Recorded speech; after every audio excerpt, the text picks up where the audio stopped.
Salut, le fameux salut. Alors, il y a du nouveau concernant les étudiants étrangers ici au Canada. Donc, tu vois en arrière de moi, c'est un site du gouvernement du Canada, de nouveaux règlements concernant le programme. On y va tout de suite, on va cliquer là-dessus. Alors, la transparence toujours, on arrive donc sur un site de IRCC, le gouvernement du Canada, de nouveaux règlements concernant le programme des étudiants étrangers entrent en vigueur. Ça a été mis en place par Mark Miller, ministre de l'Immigration du Canada. Alors, comme tu le vois en arrière de moi, ça date du 15 novembre 2024. On est le 17 novembre, donc c'est quand même relativement récent. Ça débute effectivement avec un discours de Mark Miller qui indique comme quoi le programme des étudiants étrangers est quand même très important pour le Canada, même s'il a été réduit dernièrement, notamment avec les lettres d'acceptation qui imposent une limite de permis d'études par province et par territoire. Alors, premier point, et pas des moindres, peut-être même le plus important, je te dirais. Donc, tu vois, il parle des changements qui ont été proposés plus tôt cette année concernant le nombre d'heures pendant lesquelles les étudiants étrangers peuvent travailler hors campus. Donc, je te rappelle que tu pouvais travailler hors campus à partir du moment où tu étais un étudiant étranger, on va revenir là-dessus juste après, à temps plein, pour une durée de 20 heures par semaine. Ça a augmenté. Grâce à ce changement, les étudiants admissibles peuvent désormais travailler jusqu'à 24 heures par semaine à l'extérieur du campus pendant l'année. Donc tu vois, c'est plus 20 heures, mais c'est 24 heures et c'est effectif à partir de tout de suite.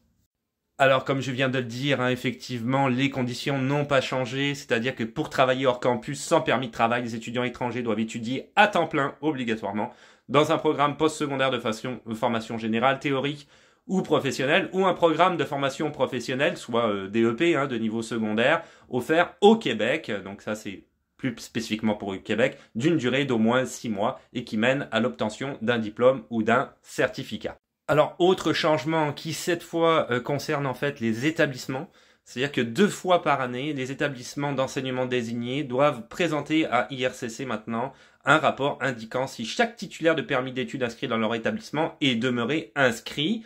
Et évidemment, les étudiants qui ne seraient plus inscrits, IRCC va essayer de regarder un petit peu plus, si tu veux, en détail leur cas. Et il y a des sanctions qui vont potentiellement être données, comme par exemple le fait de perdre ton permis d'études. Par exemple, parmi tant d'autres.